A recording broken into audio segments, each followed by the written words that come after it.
কৃতজ্ঞতা প্রকাশ করছি আজকে আমাদের সংবাদ সম্মেলনে আসার জন্য। আপনারা এখানে মন্ত্রী উপবিষ্ট আছেন, সাবির রহমান নিজে এবং তার সঙ্গে পরিবারের বন্ধুবান্ধবদের পক্ষ থেকে আছেন আমাদের রংপুর বিশ্ববিদ্যালয়, বেগম রোকেয়া বিশ্ববিদ্যালয়ের মাননীয় উপাচার্য কলিফুল্লাহ আছেন, তারপর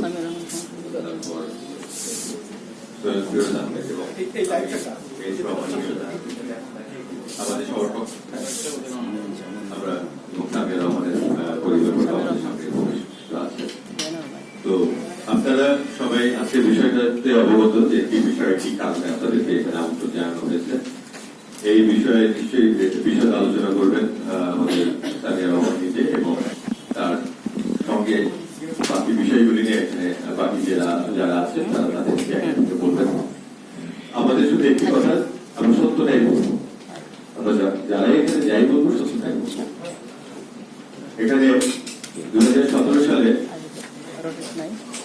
সেপ্টেম্বর মাসে আপনারা জানেন একটি অভিযোগ উঠেছিল সাবির রহমানের বিরুদ্ধে এবং তার ছাত্র একটি লেখা এবং সেই অভিযোগটি সেই সময় থেকে আজ অব্দি কেউ কিন্তু কোনো কিছু প্রমাণ ব্যক্তি রেখে সেই বিষয়টাকে নিয়ে রীতিমতো একটি মিডিয়া ট্রায়ালের মাধ্যমে অভিযোগ ওঠার সঙ্গে সঙ্গে সাবির রহমানকে দোষী সাব্যস্ত করা হয় সমাজের কাছে, তার আত্মীয় স্বজন বন্ধু বান্ধব সবার কাছে। সেই বিষয়টিতে এতদিন আইনগত কারণে এবং বিষয়টা তদন্তাধীন ছিল এবং বিচারাধীন বলতে পারেন ছিল বিধায় এই বিষয়ে সাবির রহমানের পক্ষ থেকে কোনো বক্তব্য আনুষ্ঠানিকভাবে দেওয়ার সুযোগ হয়নি। কিছুদিন পূর্বে তার বিরুদ্ধে রায় এসছে বিশ্ববিদ্যালয়ের সিন্ডিকেট থেকে, শাস্তির একটা ঘোষণা এসছে এবং বর্তমানে সাবির রহমানের পক্ষে থেকে বলবার যে জায়গাটা সেটাও তৈরি হয়েছে। আমরা প্রথমে সাবির রহমানকে আহ্বান করছি, অনুরোধ করছি তার বক্তব্য, তার সঙ্গে ঘটে যাওয়া সেই সবকিছু সত্য ঘটনা নিয়ে আপনাদের সকলের সামনে সে যেন অবদান প্রকাশ করে। ধন্যবাদ।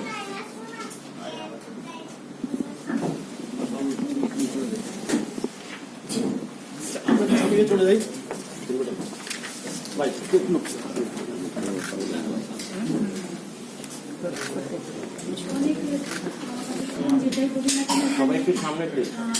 অনেকে আমার চেহারা পরিচিত আছে, বয়স চেহারা অনেকেই ভুলে যায়। আপনারা এসছেন 4 বছর ধরে আমার বিরুদ্ধে আপনারা ঘটনাটা একটু ব্যাখ্যা করতেছেন। 2017 সালের সেপ্টেম্বরে এবং আমার এবং মার্জানের একটা লেখা প্লেজারিজম হয়েছে এই অভিযোগ নিয়ে সীতাপুর জার্নাল থেকে একটা অভিযোগ এসছে। এই অভিযোগ নিয়ে বিশ্ববিদ্যালয় তদন্ত শুরু করে এবং পুরো বাংলাদেশ বিশ্বে আমাকে নিয়ে একটা হই দৈনিক করে যায় যে আমি চুরি করেছি। সীতাপুর জার্নালের যে চিঠির ভিত্তিতে আমার বিরুদ্ধে অভিযোগ শুরু হলো, আপনাদের প্রত্যেকের কাছে একটা করে ফাইল দেওয়া আছে, যারা ফাইলটি পাচ্ছেন না আমি অনুরোধ করবো, এখানে অনেকগুলো ফাইল আছে, ফাইলটি দয়া করে সংগ্রহ করে নিয়ে যাবেন, কারণ ফাইলের মধ্যে প্রত্যেকটা ডকুমেন্ট আছে। সব ডকুমেন্ট আমি আপনাদেরকে দিতে পারছি না, কারণ কিছু লিগাল প্রসিডিংস এর ব্যাপার আছে, কোর্টের কিছু বিষয় আছে, কিন্তু তারপরে যেটুকু ডকুমেন্ট পাবেন আমার কাছে মনে হয় সেটুকু আপনাদের দেখার জন্য যথেষ্ট। এই চিঠিটি যে আদতে সম্পূর্ণ মিথ্যা, বানোয়াট এবং তৈরি করা এবং কোথা থেকে তৈরি করা আজকে আমার বক্তব্যে আপনারা প্রমাণ পাবেন। আমি কিন্তু কারোর নাম মেনশন করবো না, কারণ এটা মানহানির ব্যাপার আছে, কিন্তু আমি কিছু ঘটনা উল্লেখ করবো। আশা করি আপনারা সেই ঘটনাগুলো থেকে যে মিডিয়া ট্রায়াল করে আমাকে 4 বছর ধরে দোষী সাব্যস্ত করছেন সেই ঘটনাগুলোর ক্লুটা খুঁজে পাবেন। আমরা অনেক সময় বলি না যে অপরাধী কোথাও না কোথাও ক্লু ছেড়ে যায়।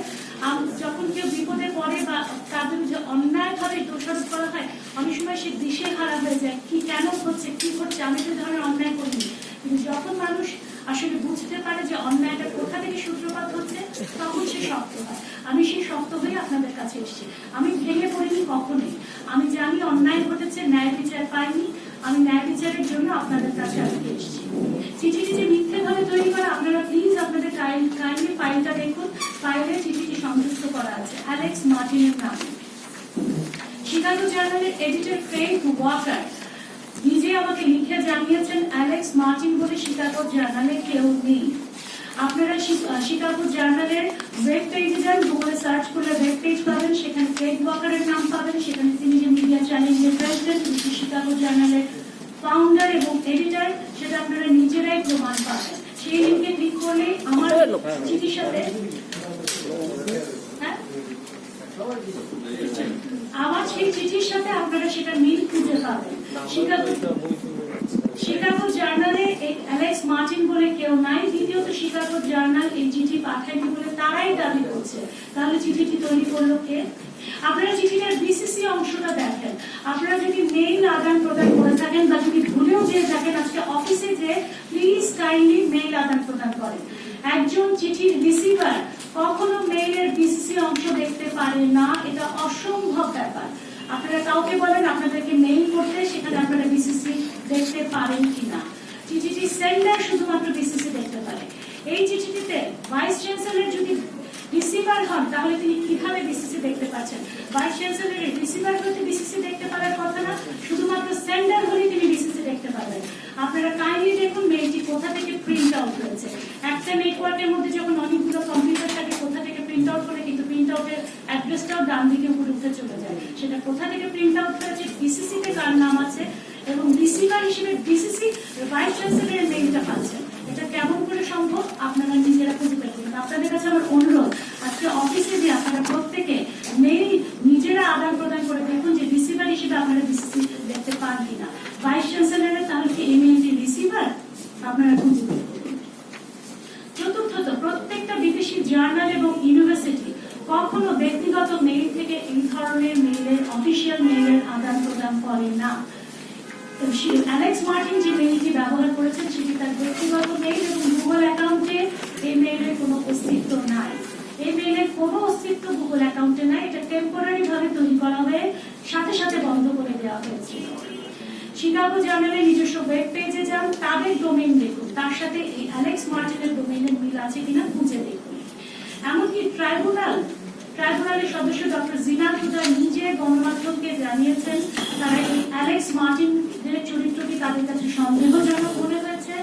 অ্যালেক্স মার্টিনের চিঠিটি, এই জার্নালটি, এটা কিন্তু কোনো পিএইচডি থিসিস ছিল না, এটা কোনো বড় থিসিস ছিল না, এটা একটা ঢাকা বিশ্ববিদ্যালয়ের সোশ্যাল সায়েন্স ফ্যাকাল্টি একটা অফলাইন জার্নাল ছিল, একটা আর্টিকেল ছিল। যারা বড় বড় কথা বলেছেন না ফেসবুকে যে পিএইচডি করে পিএইচডি থিসিস চুরি হয়েছে, প্রমাণ হয়েছে, এটা নিয়ে আমি প্রমোশন দিয়েছি। ভাই, আমার প্রমোশন হয়েছিল লাস্ট 2013 সালে। এটা প্রমোশনের জন্য পাওয়াও না, এটা কিছুই না, এটার সাথে আমি জড়িতই ছিলাম না।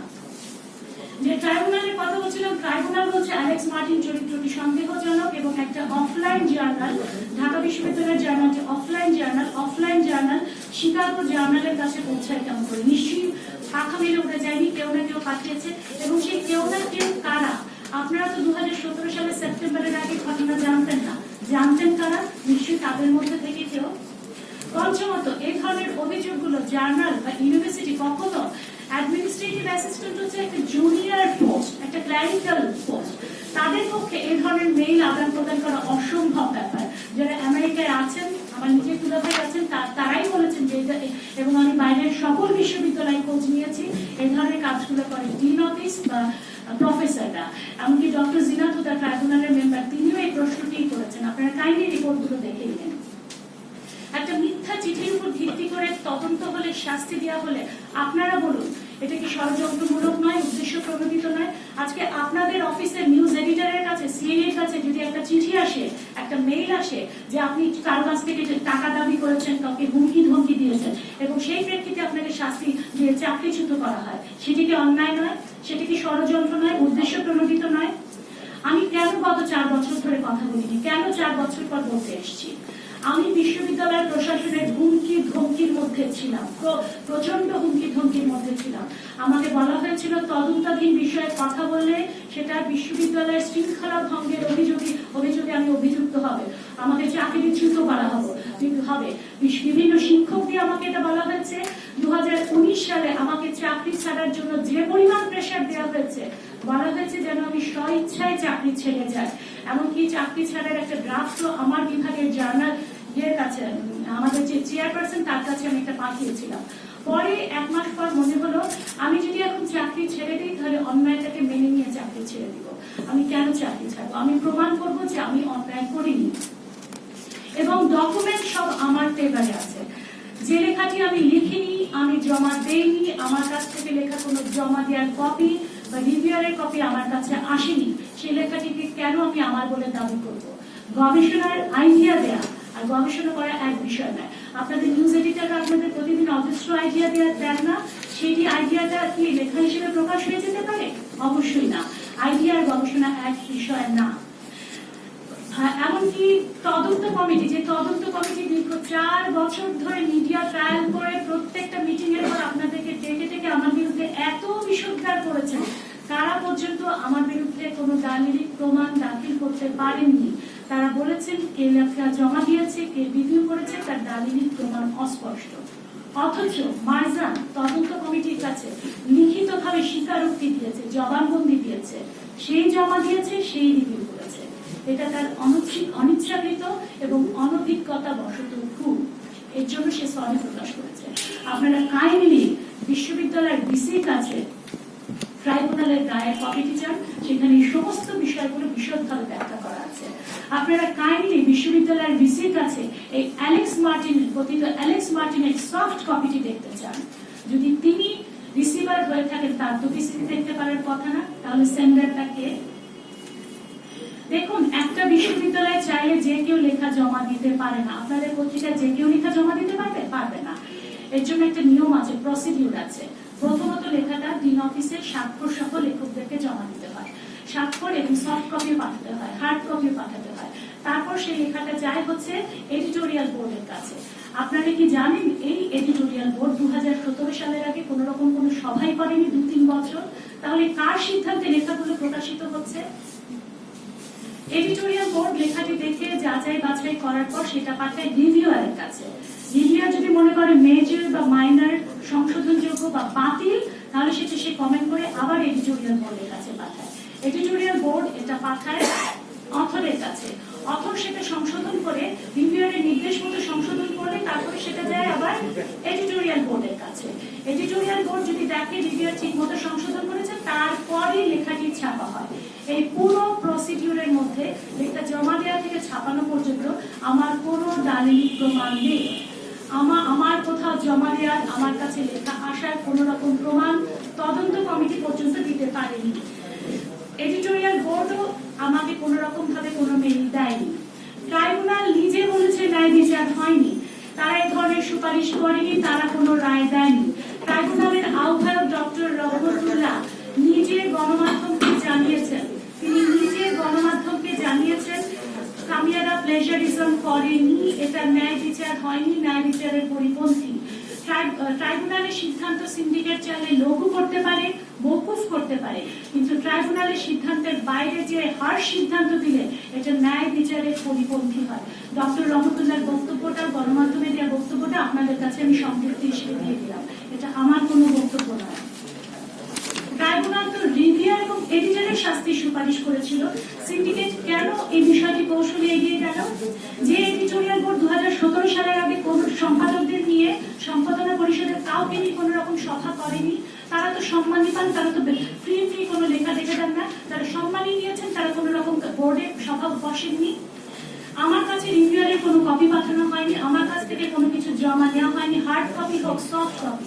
একজন রিভিউয়ার কেমন করে ফুট নোট ছাড়া লেখা অনুমোদন করেন? এটা তো রিভিউয়ারের দেখার মৌলিক দায়িত্ব যে ফুট নোট আছে কিনা। তাদের শাস্তি হয় না, কারণ তারা বড় বড় পদে প্রতিষ্ঠিত বলে বিশ্ববিদ্যালয় সুকৌশলে বিষয়টা এগিয়ে যায়। আর বলির পাঠা কই আমি। এই তদন্ত কমিটি শুরু থেকে প্রতিহিংসা করান। তারা প্রত্যেকটা মিটিং, তদন্ত কমিটির কার্যক্রম তো গোপনীয়, তাহলে প্রত্যেকটা মিটিং এর মানে শেষ হওয়ার 2 মিনিটের মাথায় মিডিয়াতে কেমন করে এই তথ্যগুলো চলে এসছে। কারা শুরু থেকে যে করে আমার বিরুদ্ধে বারবার করে মিডিয়াকে মুখ দেখিয়েছে, কথা বলেছে, তাহলে কি তারা ষড়যন্ত্রের সাথে জড়িত নয়? এই বিষয়টা তো 2017 সালের সেপ্টেম্বরের আগে কেউ জানতো না। তাহলে এই 2017 সালের সেপ্টেম্বরে আরো অনেক ঘটনা ঘটেছে, যারা জানতো তারাই নিশ্চয়ই ষড়যন্ত্রের সাথে জড়িত। তদন্ত কমিটির প্রতিহিংসা পরায়ণ আচরণ দেখে আমি কিন্তু 2019 সালে ভাইস চ্যান্সেলর বরাবর তদন্ত কমিটির সদস্য পরিবর্তনের জন্য অনুরোধ করি। এই তদন্ত কমিটির সদস্য আসলে আপনাদের কাছে মিডিয়ার সামনে বলেছে না যে উপর থেকে অনেক চাপ ছিল, যার জন্য 4 বছর ধরে আমাদের এই প্রক্রিয়াটি দীর্ঘায়িত হচ্ছে। সম্পূর্ণ মিথ্যা বানোয়ার কথা। ক্ষমতার বলে যে যার মতো করে তথ্য দিচ্ছে, এটা সম্পূর্ণ মিথ্যে কথা।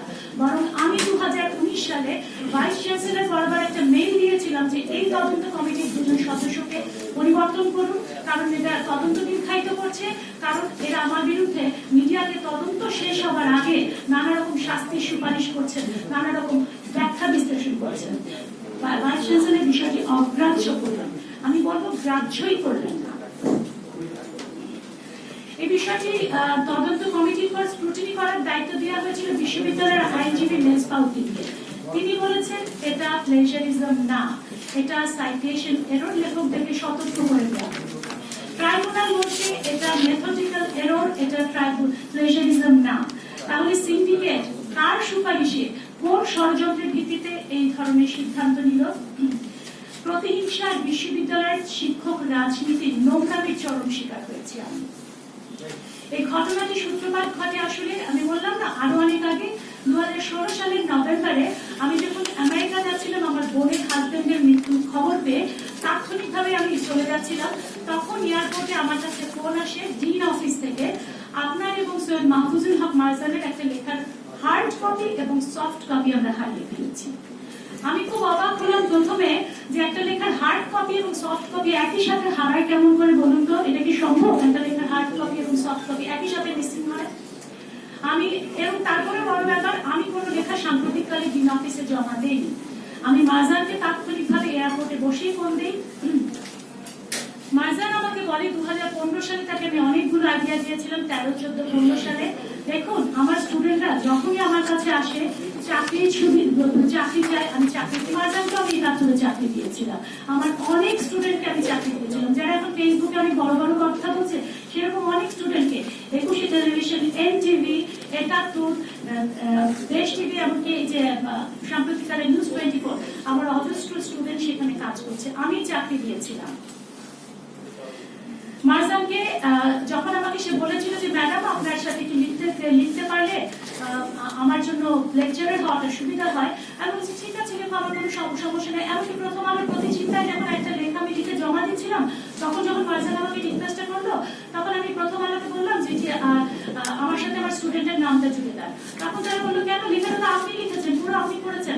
আমি বললাম দেখেন এটা দিয়ে আমার কিছু এসে যাবে না, এই পাবলিকেশন দিয়ে আমার কিছু এসে যায় না, কারণ আমি পাবলিকেশনের পিছনে দৌড়াই না, কিন্তু এটা দিলে আরেকজন স্টুডেন্টের সুবিধা হবে। তাছাড়া আমার কাছে এত করে অনুরোধ করছে, আর আমার স্টুডেন্টরা সবসময় আমার কাছে বাবা এবং বেটা বলে আমি তাদেরকে ডাকি।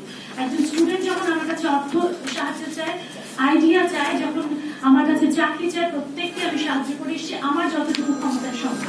মারজানকে আমি হেল্প করেছিলাম 2013, 14, 15 সালে, তাকে বেশ কিছু আইডিয়া দিয়েছিলাম, কিছু কাজও করেছিলাম। কিন্তু মারজানের সাথে মাঝখানে আমার কিছু দূরত্ব তৈরি হয়েছিল, কারণ ক্রিমিনোলজির অধ্যাপক ডক্টর জিয়া স্যার আমাকে বলেছিলেন মারজান তার সাথে বেয়াদবি করেছে। তৎকালীন ডিন ফরিদুদ্দিন স্যার আমাকে বললেন মারজান তার সাথে বেয়াদবি করেছে। আমি মারজানকে ফোন দিয়েছিলাম যে যারা তোমাকে চাকরিতে ঢুকিয়েছে তাদের প্রতি তুমি মানে কৃতজ্ঞতা প্রকাশ না করো, কৃতজ্ঞ হও কেমন করে, তাদের সাথে তুমি বেয়াদবি করো কেমন করে। মারজান থেকে আমার সাথে বেয়াদবি করা শুরু করে। আমি ইচ্ছা করি ওর সাথে একটু দূরত্ব তৈরি করি, মাঝখানে এত বেয়াদবি করছি, একটু দূরত্ব তৈরি করি। যাই হোক, আমি মারজানকে বলি যে মারজান তুমি, ও আমাকে বলে যে আপনি রাগ করছেন কেন, আমি তো লেখাটা আমি জমা দিয়ে রিভিউয়ার পর্যন্ত অ্যাকসেপ্ট করে দিয়েছে। আমি অবাক হয়েছিলাম যে রিভিউয়ার যখন অ্যাকসেপ্ট করেন তার মানে তিনি রেফারেন্স দেখেছেন, তার মানে তিনি নিজস্ব পর্যালোচনা দেখেছেন, তার মানে নিশ্চয়ই গবেষণাটা মানসম্মত। আমি মারজানকে বলেছিলাম মারজান তুমি ডিন অফিসে খোঁজ নাও এবং আমি না আসা পর্যন্ত লেখাটা ছাপিও না, অপেক্ষা করো, আমি এসে দেখবো তুমি কি লিখেছো, আরো কিছু অ্যাড করার থাকলে আমি করবো। আমি যখন আমেরিকা চলে যাই ওই সময় লেখাটা পাবলিশ হয়ে যায়। সোশ্যাল সায়েন্সের এই জার্নালটি একটা অফলাইন জার্নাল, অনলাইনে দেখার কোনো সুযোগ নাই, এবং সাধারণত এই লেখাগুলো প্রকাশিত হওয়ার 2-3 মাস পর লেখকদের কাছে আসে। তো আমেরিকা যে যখন আমি মৃত্যু সংবাদে বিপর্যস্ত অবস্থায় ছিলাম, আমি আসলে ভুলে গেছিলাম বিষয়টা, মানে আমেরিকা থেকে আসার পর। 2017 সালের 2 ফেব্রুয়ারি তৎকালীন ফরিদুদ্দিন স্যার আমাকে ফোন করে প্রথমবারের মতো জানান যে তোমার বিভাগের 2 জন শিক্ষক তোমার নামে এসে, এবং এদের মধ্যে একজন নারী নেত্রীও আছেন বাম ঘরানার, তারা প্রতিহিংসা করার, তারা বলছে তুমি প্লেজারিজম করেছো। আমি বললাম স্যার কোন লেখাটা প্লেজারিজম করেছি? বললো যে তোমার আর মারজানের নামে একটা লেখা ছাপা করেছে। আমি বললাম আমি তো এটা মানা করেছিলাম। সে বললো তুমি তো আমাকে ফোন দাওনি। আমি বললাম আমি আপনাকে কেন ফোন দিব, আমি এয়ারপোর্টে বসেছিলাম, যার সাথে আমার নাম এসেছে আমি তো তাকেই ফোন দিব, তাকে আমি বলেছিলাম যে অপেক্ষা করো, আমি এসে এটা নিয়ে বসবো। ও যে সাথে সাথে ছাপিয়ে দিতে পেরে তো আমি জানি না। তখন উনি বললেন দেখো লেখাটা ছাপা হয়ে গেছে, তুমি আসো। আমি বললাম স্যার আমার কাছে কোনো কপি নেই, আমি এখন দেখতে পাচ্ছি না, যেহেতু আমার কাছে কোনো রকম করেসপন্ডেন্স আমার মাধ্যমে হয়নি, আমার কাছে কোনোই কপি নাই। তারপরে 5 তারিখ আমি ওনার কাছে যাই এবং 5 তারিখে আমি যেয়ে দেখি মারজান যেটা করেছে, আসলে মারজান প্লেজারিজম করেনি। মারজান ফুকোসাইদের বইয়ের নাম দিয়েছে, বারবার করে ফুকোসাইদের বইয়ের নাম দিয়েছে এবং প্রত্যেকটা লাইনে শুরুতে বলেছে ওই বই থেকে ফুকো এটা বলেছে, ওই বই থেকে সাইদ এটা বলেছে, ফুকো এটা বলেছে, সাইদ এটা বলেছে, লাস্টে রেফারেন্স দিয়েছে। মারজান যেটা করেনি, প্রত্যেকটা গবেষণার একটা মেথডিক্যাল প্রসেস আছে, সেই ফুট নোট গুলো দেয়নি, স্ট্রাকচারটা সে ফলো করেনি। কিন্তু এটা দেখার দায়িত্ব ছিল কিন্তু রিভিউয়ারের কাজ কি, সম্মানিত তিনি এটুকু দেখবেন না যে ওই পাবলিকেশনের স্ট্রাকচার অনুযায়ী লেখা ছাপা হচ্ছে না। এবং মারজান যে কাজটা করেনি সেটা হচ্ছে তার নিজস্ব পর্যালোচনার অভাব দেখেছি। সে কোথাও তার গবেষকদের একটা নিজস্ব আউটপুট থাকে না, নতুন আউটপুট মানেই তো গবেষণা, সেটা আমি দেখেছি। আমি সাথে সাথে ফরিদ স্যারকে জানাই যে লেখাটা আমি প্রত্যাহার করতে চাচ্ছি। উনি বলেন লিখে নিয়ে আসো। আমি সাথে সাথে ওনাকে লিখে 2017 সালের 5 ফেব্রুয়ারি আপনাদের এই ঘটনাটা ঘটে যাওয়ার, আপনারা কেটেছেন 2017 সালের সেপ্টেম্বর মাসে, 2017 সালের 5 ফেব্রুয়ারি লেখাটি চিঠি প্রত্যাহারের কিন্তু জন্য আমি বলি আপনাদের কাছে প্রত্যেকের কাছে কপি আছে, সেখানে ফরিদ স্যারের স্বাক্ষর আছে। আপনারা চাইলে স্বাক্ষরটি নকল না আসল সেটাও কিন্তু প্রমাণ করতে পারবেন। আছে না এরকম অনেক প্রতিষ্ঠান তো আছে, স্বাক্ষর নকল না আসল সেটাও প্রমাণ করা যায়। ফরিদ স্যারের স্বাক্ষর কিনে সেটা দেখেন। সেখানে আমি এই ঘটনাগুলোই ব্যাখ্যা করেছিলাম 2017 সালের 5 ফেব্রুয়ারি যে আমার অজান্তে লেখাটি প্রকাশিত হয়েছে, কাইন্ডলি আপনি লেখাটি প্রত্যাহার করুন। এবং 8 ফেব্রুয়ারি আমি মারজানকে একটা চিঠি দেই, আর মারজানকে একটা চিঠি দেই যে মারজান তুমি কি জমা দিয়েছো ডিন অফিসে, রিভিউয়ারের কমেন্টরি সব তুমি আমাকে পাঠাও, কারণ তুমি তো জমা দিয়েছো, তুমি তো সব করেছো। সেই মেইলটা আপনাদের কাছে আমার দেওয়া আছে 2017 সালের 8 ফেব্রুয়ারি। এবং ফরিদ স্যার যেটা করলেন, তিনি 7 মাস বিষয়টি ধামাচাপা দিয়ে রাখলেন। ভাইস চ্যান্সেলর এবং তারপরে আরো ঘটনা আছে। আমি এই চিঠিটা পাওয়ার সাথে সাথে আমি আরিফিন স্যারের কাছে নিয়ে যাই, তৎকালীন ভিসি আরিফিন স্যার। আপনারা কাইন্ডলি আরিফিন স্যারকে এই প্রশ্নটি জিজ্ঞেস করবেন, তৎকালীন ভিসি আরিফিন স্যারের কাছে আমি চিঠিটা নিয়ে গেছিলাম কিনা।